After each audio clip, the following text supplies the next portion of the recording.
Assalamualaikum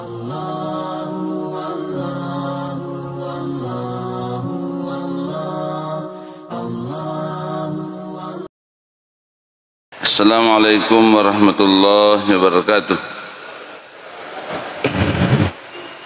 Alhamdulillahilladzi hadana lihada wa ma kunna linahtadiya laula an hadanallah.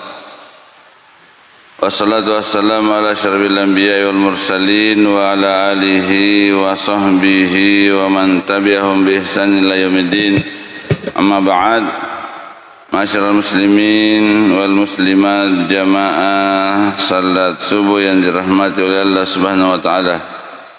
Alhamdulillah, kita kembali menghaturkan puji syukur kita kehadirat Allah Subhanahu wa taala karena pada subuh hari ini kita masih diberikan nikmat kesehatan, nikmat kekuatan dan kesempatan atau hadir si Yoko Masjid dalam rangka laksanakan kewajiban sebagai tumat apa yang itu salat subuh secara berjamaah. Salawat Bapak salama lori Nabi Muhammad sallallahu alaihi wasallam, Nabi uswatun hasanah bagi kita semua. Masyarakat muslimin, paterui pengajian yang sebelumnya kita sudah membahas tentang terkait dengan azan. Ya, pada pertemuan sebelumnya syarat-syarat azan, orang-orang yang bisa azan. Pada subuh hari ini kita lanjutkan yaitu hal-hal yang disunnahkan bagi muazzin atau diketahui adab-adab seorang muazzin. Di antara hal-hal yang disunnahkan bagi seorang muazzin, ya kalau dulu ada syarat-syaratnya, syarat-syarat muazzin, ada muslim, jadi orang muslim tidak, yang non muslim dia nak cocok mencaji muazzin. Sekarang adab-adabnya yang pertama adalah mengharapkan ridha Allah dan wajah Allah, maksudnya melelungi riona buang Allah Subhanahu wa taala. Hadisnya masyarakat muslimin yang dirahmati oleh Allah Subhanahu wa taala diriwayatkan dari Utsman bin Abil As radhiyallahu an, napudangi Nabi sallallahu alaihi wasallam makada, ya Rasulullah, ij'alni imamu qaumi, pancaji ka nasang imamnya kampokku, ya. Jadi itu sahabat-sahabatnya Rasulullah, angka sukunya ada kaumnya, maka dia pancaji ka imam di suku saya sendiri. Nah maka dia Nabi wala anta imamuhum, sekarang kau yang menjadi imamnya. Waqad tadi bi'ad'afihim wattahid muadzinan, maka dia Nabi aku kau mencaji iman nano di kampungmu, kau menjadi imam di kampungmu. Oleh karena itu lindungilah orang-orang yang lemah di antara mereka. Kemudian carilah muazzin, wattahid muadzinan la ya'khudhu ala adanihi ajran, angkatlah muazzin yang bukan semata-mata melelung duit, tapi semata-mata karena mengharapkan ridha Allah Subhanahu wa taala. Jadi masyarakat muslimin yang dirahmati oleh Allah Subhanahu wa taala, yang dimaksud dengan lelung ridha semata-mata bangina karena puang Allah Subhanahu wa taala. Adapun kemudian kalau muazzin itu dianggap butuh untuk menerima imbalan, maka perlu diberikan imbalan. Kalau negara Islam maka dia diberikan dari Baitul Mal umat Islam, ya lengi upah muazzin. Nah, tapi kembali ke tujuan utamanya, ya dari tenangnya lelungi riona buang Allah Ta'ala. Ya kita sudah bahas dulu keutamaannya muazzin, bagaimana pahalanya muazzin sampai sejauh suaranya didengar. Pahalanya muazzin sejumlah jamaah yang hadir berjamaah. Keutamaannya muazzin ipalampeki lonna risarjimandrina buang Allah Ta'ala di pada mahsyar. Iya, oleh karena itu kalau ini memang muazin itu lalu ngiriona buang Allah Ta'ala, maka pahala itu akan didapatkan. Adapun kalau umpamanya mendapatkan imbalan itu boleh menurut jumhur ulama untuk mendapatkan upah atau gaji yang diambil dari Baitul Mal. Kalau umpamanya negara kita bukan negara Islam, maka ada kas-kas masjid yang dikhususkan untuk pemberian gaji kepada muazzin. Kemudian masyarakat muslimin yang dirahmati oleh Allah Subhanahu wa taala, itu yang pertama. Yang kedua, sunnah muazzin adalah suci dari hadas besar dan hadas kecil. Ya, artinya di pura majenne, ya, sudah berudu, lebih-lebih pasti tidak junub. Karena azan merupakan salah satu bentuk zikir kepada Allah Subhanahu wa taala.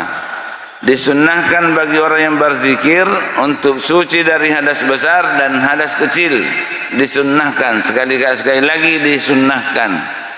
Ya, berdasarkan hadis dari Muhajir bin Kunfuz radhiyallahu an, nah cerita Muhajir makna annahu sallam ala Rasulillah sallallahu alaihi wasallam wa huwa yatawadda. Sementara majennai Nabi sallallahu alaihi wasallam nangkai Muhajir radhiyallahu an, Nabi sallallahu Nabi sallallahu alaihi wasallam, tapi dia ibali ke Nabi. Padahal hukum menjawab salam itu adalah wajib. Ya, haqqul muslimu alal muslimi sittun. Ya, kewajiban orang muslim terhadap muslim, termasuk salah satu di antaranya apabila memberi salam maka wajib untuk dijawab. Nama berasalangi Muhajir bin Kunfuz radhiyallahu Nabi sallallahu alaihi wasallam nadina yang bali Nabi pa sementara majennai Nabi sallallahu alaihi wasallam hatta tawadda'a pura mani majenne Nabi napa faradda alaihi napa nabali. Jadi menjawab salam ini juga penjelasannya boleh ditunda beberapa waktu. Jadi majenne pura selesai bijenne na Nabi napa ni makada waalaikumsalam warahmatullahi wabarakatuh. Wa qala napa makada Nabi la innahu lam yamna'ani an arudda alayka illa ana karihtu an adhkurallaha illa ala taharatin.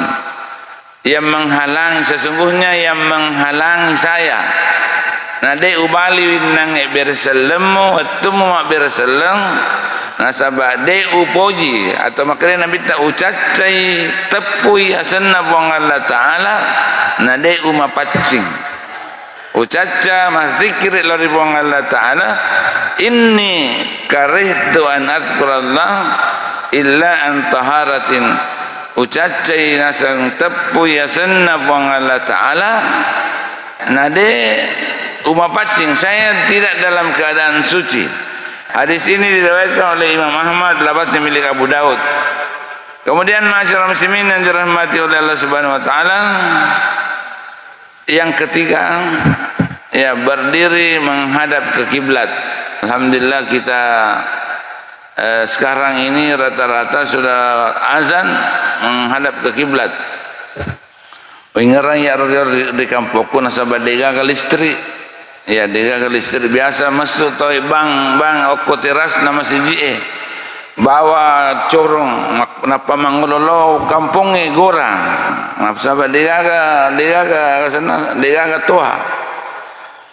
Kalau zaman Rasulullah SAW itu biasa disebutkan Bilal naik di tempat tinggi untuk azan. Jadi disepakati bahwa berdiri saat mengumandangkan azan termasuk sunnah, karena azan tersebut menjadi lebih terdengar, dan termasuk sunnah adalah menghadap kiblat saat mengumandangkan azan, karena pada para muazzin bersama Rasulullah SAW sambil menghadap kiblat. Riwayatna puabanna Nabi SAW setiap azan menghadap ke kiblat. Kemudian ini masih mungkin yang kadang kita beda pendapat. menolehkan kepala dan leher ke kanan saat mengucapkan hayya 'alas shalah dan ke kiri saat mengucapkan hayya 'alal falah. Tapi ini kan mic di mic yolota. Ini hadisnya masyarakat muslimin, ko makare tan hayya 'alas shalah giling lori kanan maka hayya 'alas shalah. Tanpa merubah posisi, tanpa merubah posisi, mi ipagiling menghadap ke kanan maka dah hayya 'alas shalah. Kalau maka ni hayya 'alal falah menghadap ke kiri, leher yang biasa azan ini. Tapi biasanya karena satu mic, tapi insyaallah ko mic makan je tu nama mangol ke tahu yang kali makan jamu tama. Hadisnya diriwayatkan dari Abu Juhaifah radhiyallahu an. Maka dari Nabi sallallahu alaihi wasallam, falamma balaga hayya 'alas shalah hayya 'alal falah lawa unuqaihi yaminan wa shimalan wa lam yastadir. Nah cerita ye Abu Juhaifah maka dana rekobangi Bilal bin Rabah pak banna Nabi sallallahu alaihi wasallam narekobangi Bilal bin Rabah nadapi hayya 'alas shalah hayya 'alal falah.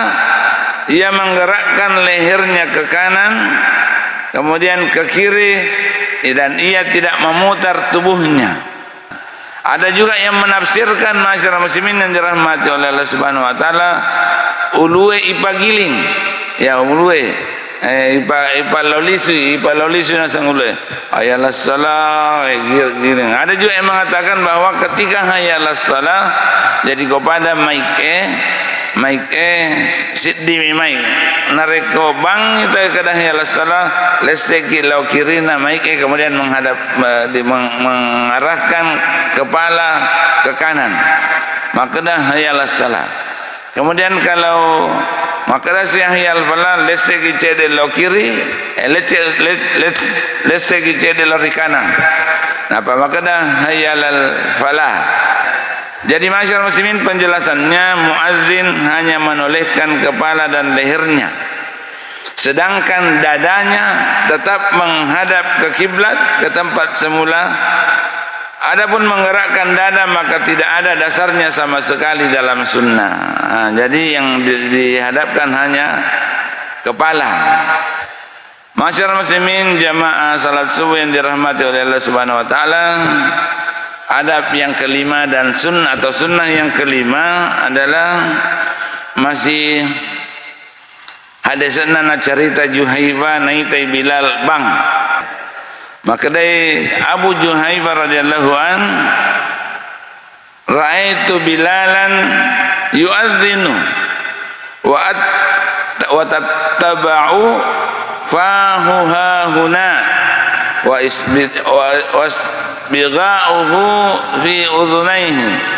Maka dari Abu Juhaifah radhiyallahu an uitai nasang Bilal bin Rabah adzan, perhatikan mulutnya, jadi mulutnya ke sana kemari, hahuna ya fahu hahuna, mulutnya ke sana kemari, maksudnya bergelombang karena suaranya bergelombang ya, maka suaranya itu ke sana kemari ya, besar suaranya. Kemudian wa isba'ahu fi uzunaihi, dan dua jari-jarinya menutup telinganya ya. Jadi jari-jari, apakah jari telunjuk ya, ini tidak disebutkan apakah jari telunjuk atau jari apa. Tapi menurut perbedaan pendapat ulama ini masyarakat muslimin yang dirahmati oleh Allah Subhanahu wa taala, lebih tepatnya adalah jari telunjuk. Jadi ye pak jelok etama ko docilie dimasukkan ke dalam telinga. Itu hadis. Itu yang dilakukan oleh ini, biasanya itu tutup docilie. Dan beda memang masyarakat muslimin, coba-coba garek baki. Bang itu tutup docilie, si badan itu tutup docilie. Beda ini lagi kena merasakan perbedaan menutup telinga dengan tidak menutup telinga karena suara yang mau besar ya.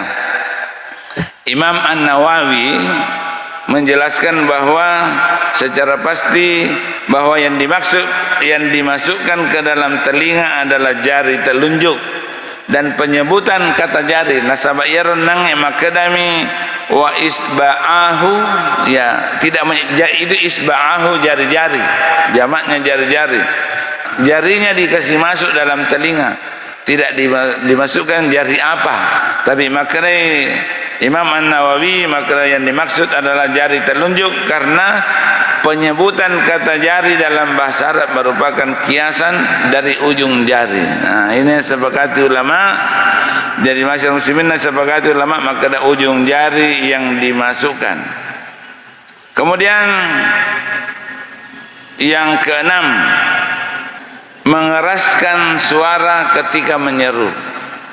Ya, berdasarkan angka adana Nabi sallallahu alaihi wasallam napuade Nabi makala situng-tungan na rekobang itawe tania bawang jin, manusia dan yang lainnya mendengarkan muazzin, melainkan akan memberikan kesaksian di hari kiamat. Sininna mangkaliange bange akan mencaji saksi wiresori munrinna wong Allah Ta'ala, maka da iya robanna yanu. Itu yang mendengarkan azan, bukan hanya jin. Jin pertama napuada Nabi sallallahu alaihi wasallam nasaba iya dalam riwayat dari kobang itu pak bange itu jin kafir. Lari mana lima kali cubu, ya lari sembunyi kemana-mana. Lari sampai masuk, ada yang sampai masuk di kamar mandi, masuk di WC sembunyi. Kopura si bang, liso si. Kau kama si lari si. Kopura si masam panjang kita angkai mak bici. Itu penjelasannya nanti dalam hadis. Jadi masyarakat muslimin yang dirahmati oleh Allah Subhanahu wa taala, usahakan kita ini muazzin berusaha mengeluarkan suara supaya banyak yang menjadi saksi kita di resuri munrinna Allah Subhanahu wa taala. Kecuali apabila ia azan untuk sendiri atau jamaah yang sudah hadir saja. Ya kan biasa umpamanya ini terlambat ke Mas Sempajang atau mendre ke Jupan naik ke Makassar lepak ke Mas Sempajang si bawah tak, karena disunahkan juga walaupun kita sendiri sidita melok Mas Sempajang disunahkan juga qamat dan azan. Apalagi kalau banyak kita tidak mendengar azan, kita berusaha untuk azan, tapi aja naik palu puisi sadai pada atau di masjid. Kemudian masyarakat muslimin, dari bacaan azan, saya kira bacaan azan sejelas ya riyolo masyarakat muslimin yang dirahmati oleh Allah Subhanahu wa taala, di awal adanya perintahnya sempajangnya, caranya Rasulullah sallallahu alaihi wasallam sahabat mulli itu yang berjamaah pada tu carana Nasrani membunyikan lonceng. Tapi nacacai Nabi sallallahu alaihi wasallam, nacacai Nabi. Kemudian masyarakat muslimin angka sahabat, jadi itu azan sahabat yang bermimpi Abdullah bin Sa'id bin Abi Rabi radhiyallahu anhum. Maka ketika Rasulullah sallallahu alaihi wasallam telah sepakat untuk menabuh lonceng, ya dia lonceng munrinakan kumanya yang kaya sebeduk. Kemudian padahal nacace nabita nasabak pada padai loncengna Nasrani katulu-tulu Abdullah bin Sa'id bin Abi Rabi radhiyallahu an bermimpi di malam hari siruntui waktu namatin bertemu dengan orang yang berpakaian hijau mengenakan membawa lonceng. Katulu-tuli naik angka 2 tahun bawa lonceng, bawa bel, ya lonceng tanya bel maka dia pesek lonceng memang getang-getang namoni. Ilal katulu-tulu naye Abdullah bin Sa'id natanai maka dah nelawi loncengnya kena melo ko kamalik katu loncengmu maka dah melo ko magai maka dah melo ka dipakai mangoli atau mas sempajang. Nah ini napodangi ala adullukum syai'an fi da'watis salah. Melo ko kay jelokang cara untuk memanggil orang salat. Maka dai tentu saya mau. Nah maka dah ni itu ilal katul tu maka dah ya narubangi makokoi Allahu akbar asyhadu an la ilaha illallah.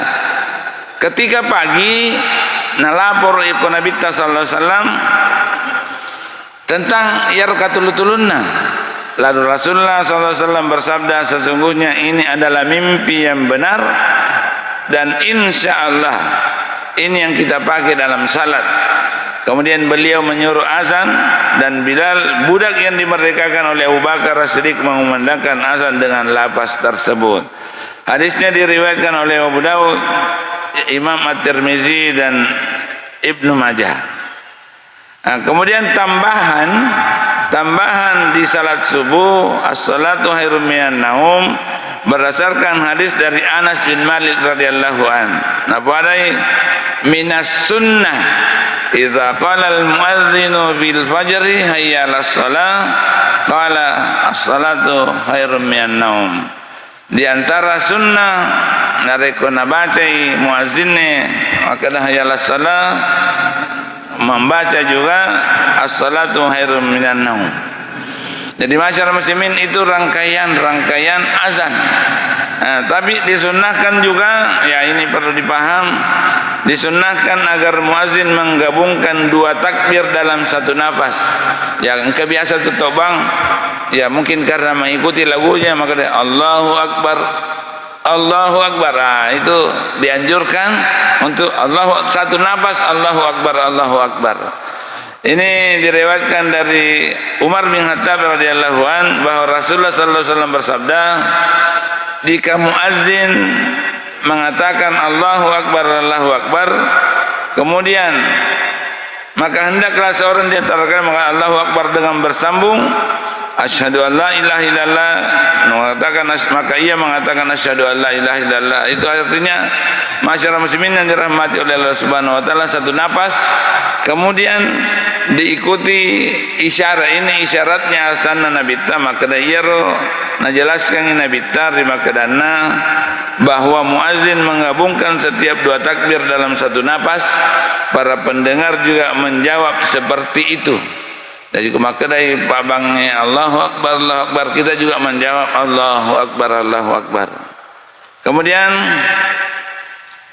ketika cuaca yang sangat dingin, ya cuaca yang sangat dingin, terjadi angin kencang atau hujan di malam hari yang sekiranya memberatkan jamaah untuk berangkat ke masjid, ya apalagi kira-kira kau subuh liwai bosi malah ada angin, malah ada, ya walaupun naik mobil kita agak susah untuk pergi ke masjid, ya maka muazzin disunnahkan membaca Allah sallu fi buyutikum, Allah sallu fi buyutikum atau sallu fi buyutikum. Ya Allah sallu fi buyutikum betulna ingerangi masampaja okobulamu. Nah, kalau sallu fi buyutikum, salatlah di rumah kalian. Sampaja mana ki okobulata sebagai ganti hayyalas shalah, ya. Atau boleh juga masyarakat muslimin, jadi pas dento maka dah hayyalas shalah, iselero hayyalas shalahnya dengan sallu bi buyutikum atau Allah sallu bi buyutikum, ya salah satunya. Atau boleh juga setelah selesai mengucapkan lafal azan, ya pukopura ni maka dah selesaikan ibangi pura selesai bangi tambahi Allah sallu bi buyutikum atau sallu bi buyutikum. Ini untuk keringanan supaya kode itu biasa. Jadi masyarakat muslimin ini dianjurkan artikel kalau memang kita memperkirakan jamaah berat untuk pergi salat di masjid. Jadi matani hujan yang keras, ya biasa memang namo mamot angka motorok na tawe liwa mitoy bosie angka tadunna ay tadung na palutut to bosie. Ini muazzin yang melihat keadaannya. Kemudian disunnahkan azan pada awal waktu. Hal ini berdasarkan perkataan Jabir bin Samura. Napuadai Jabir bin Samura radhiyallahu an, kana Bilalun la yuakhirul adzana anil waqti wa rubama akhkharal iqama syai'an. Bilal tidak pernah menunda azan, ya salataman waktu ibani pokoknya masuk waktu langsung azan. Wa rubama akhkharal iqama, dan kadang-kadang ia sedikit mengakhirkan iqamah. Ya, pada pembahasan tentang waktu-waktu yang dilarang salat, kita pernah bahas tentang boleh mengakhirkan salat. Nabi itu idza saddar harru, ada itu riwayatnya, apabila panas yang sangat keras maka salat boleh ditunda, diakhirkan, ya, menunda sedikit. Tapi azan tidak ditunda. Azan tidak ditunda. Dari kutamani wattunna, azan supaya orang yang perempuan yang salat di rumah, ya boleh salat, atau boleh sudah boleh qabliyah salat sunnah qabliyah, mengakhirkan iqamah. Jadi boleh mengakhirkan iqamah, tapi diusahakan tidak mengakhirkan azan. Kalau pada zaman Rasulullah SAW 2 kali azan, makanya ada orang mengatakan sunnah untuk 2 kali azan subuh. Ya, nasabah di zaman Rasulullah itu yang azan pertama adalah Bilal. Ya, azan pertama adalah Bilal, riwayatnya inna bilalan yu'adzinu bilailin fakulu washrabu hatta yunadi ibnu ummi maktum. Jajiro di bulan Ramadan itu azan pertamanya Bilal, orang masih bilang fakulu washrabu, makan dan minumlah. Ya, jadi kalau Bilal azan masih boleh makan, masih boleh minum, masih boleh makan, masih boleh minum. Hatta yunadi ibnu ummi maktum, ya, nareko bani ummi abi maktum, ini si Pak Ban muazzin keduanya Nabi ta Abdullah ummi maktum, ini sahabat yang buta. Kau bani Abdullah ummi maktum kana rajulan a'ma la yunadi hatta yuqalu lahu asbahta. Kau budan ni kangi buta, kau makadan itu sudah pagi melek ni, baru azan ummi maktum, tidak boleh lagi makan. Jadi masyarakat muslimin yang dirahmati oleh Allah Subhanahu wa taala. Kemudian taswib, ya, taswib itu adalah ucapan as-salatu khairum minan naum, salat itu lebih baik daripada tidur, adalah pada azan subuh yang kedua. Yang kedua yang azannya Bilal tidak ada as-salatu khairum minan naum. Kemudian disunnahkan bagi yang mendengar azan untuk mengucapkan sebagaimana yang diucapkan muazzin. Ya, jawabannya ibali bibangi, sunnah untuk menjawab azan, sebagaimana hadis dari Abu Zaid Al-Khudri radhiyallahu an, bahwa Rasulullah sallallahu alaihi wasallam bersabda, idza sami'tan nida wa qulu mithla ma yaqulu al-muadzin. Nareko muangkalingai bange puadai seperti apa yang diucapkan oleh muadzin, kecuali pada bacaan hayyalas salah hayyalal falah, maka bacalah la haula wala quwata illa billah. Ini hadis dari Umar bin Khattab di dalam Sahih Muslim. Kalau yang pertama tadi idza sami'tum, apabila mendengar azan itu kita ucapkan sebagaimana ucapannya azan, Allahu akbar kepada Allahu akbar. Tapi nareko nadapi hayyalas salah, maka lagi la haula wala quwata illa billah. Kemudian apabila nadapi hayyalal falah, maka lagi la haula wala quwata illa billah. Kemudian ada yang mengucapkan bahwa begitu juga sebenarnya nareko maknai tahu as-salatu khairum minan naum. As-salatu khairum minan naum kan angka hadisnya tu makna sadaqata wa bararta wa ana ala dzalika minasyahidin. Menurut periwayat hadisnya ini adalah hadis yang tidak sahih sehingga sadaqta wa bararta kita dianggap tidak dipakai. Kemudian disunnahkan bagi seorang yang telah selesai menjawab azan agar bersalawat.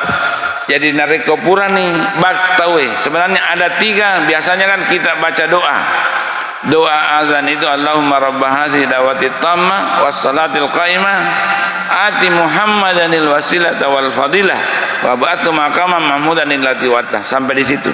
Itu hadis.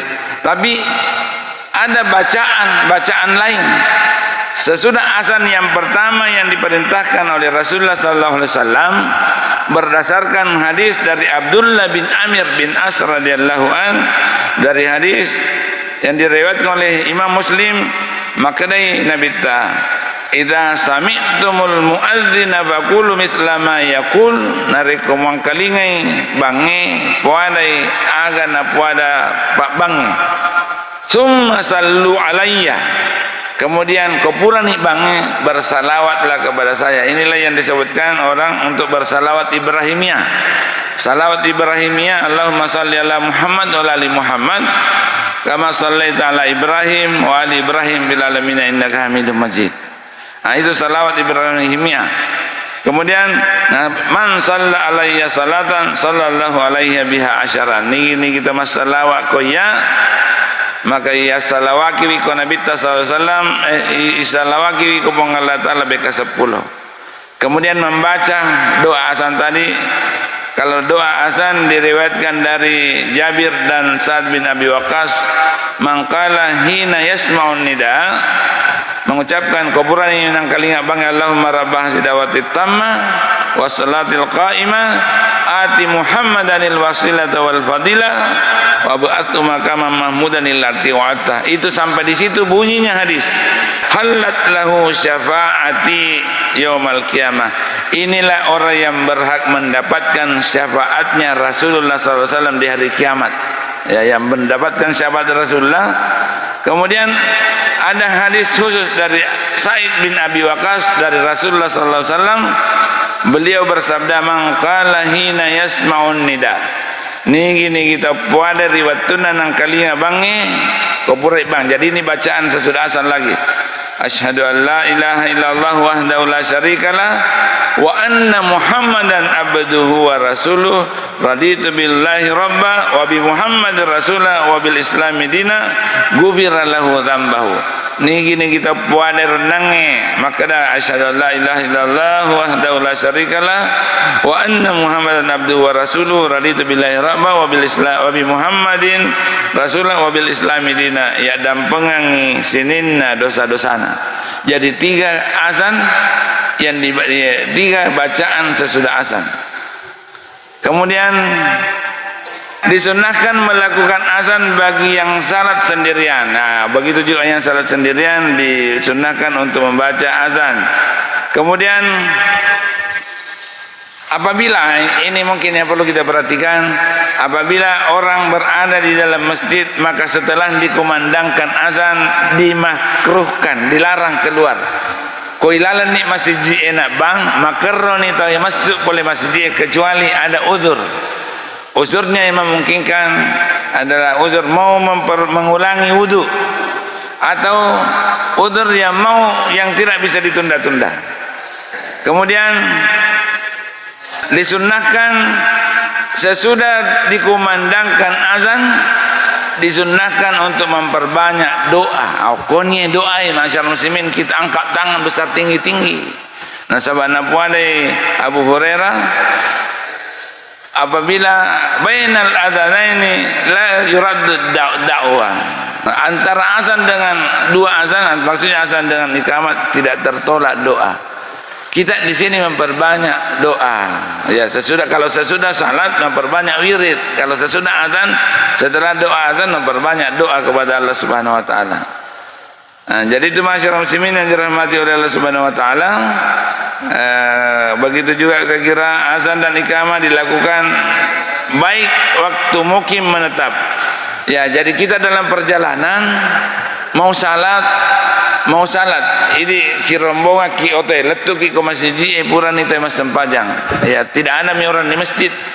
Beda kalau orang masih ada di masjid, tidak ada naga toko masjid meloki mas sempajang si bawa rombongan dianjurkan untuk azan kemudian qamat, tidak perlu lagi qabliyah karena kita musafir. Ya, tidak perlu lagi salat salat rawatib. Nah, sebab kita musafir. Maka terus kalau kita mau lagi menjamak salat, kita berdiri mau ambil salat asar, iqamah sih, tidak perlu lagi azan.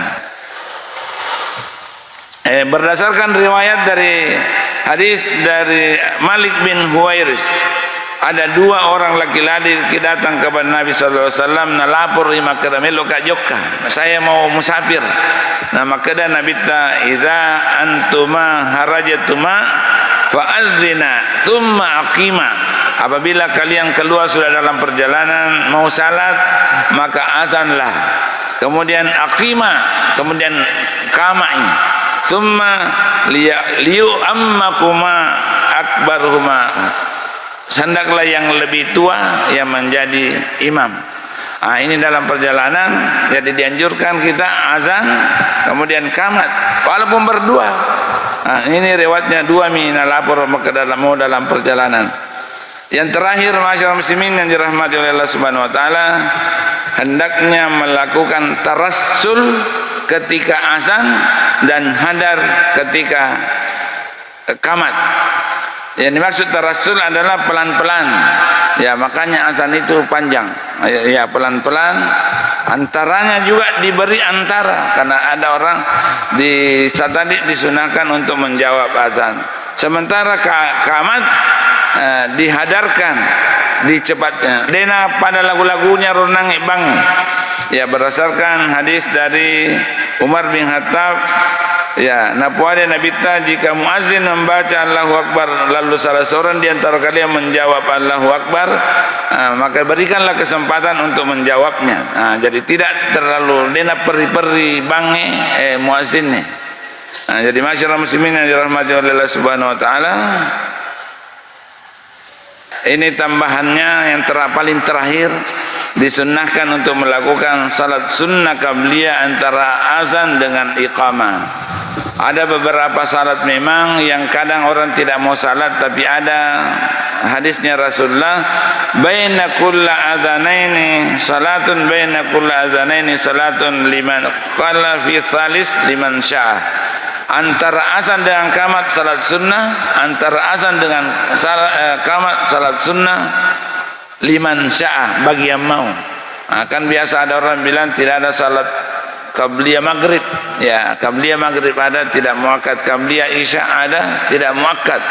Ada diprotes beberapa waktu yang lalu masjid di Belawa karena de asalapuran ni bang isya langsung nakama di Masjid Muhammadiyah. Masjid Muhammadiyah di Belawa asalapur kama nasalan sebang. Ini tidak mungkin memperhatikan hadis ini. Di Tarji juga Muhammadiyah itu dianjurkan tetap ada qabliyah isya. Mudah-mudahan apa yang kita sampaikan pada hari ini ada manfaatnya, khususnya bagi diri saya sendiri. Mari kita menutup dengan membaca kafarat majelis. Subhanakallahumma rabbana wa bihamdika asyhadu an la ilaha illa anta astaghfiruka wa atubu ilaik. Assalamualaikum warahmatullahi wabarakatuh.